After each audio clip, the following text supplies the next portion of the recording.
कौनो दुल्हन अपने आप से बड़ी दुखी बिया। दुल्हन कह दिया कि हाय रे हमार नथिया झूलनी, ये नथिया झूलनी के चलते हमार जानी हमसे दूर हो गई।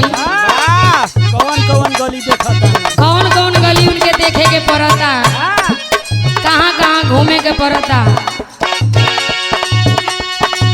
मर्द जात के बड़ी दुर्गत बा, फिर भी कुछ मेहरारू समझ नहीं पौती।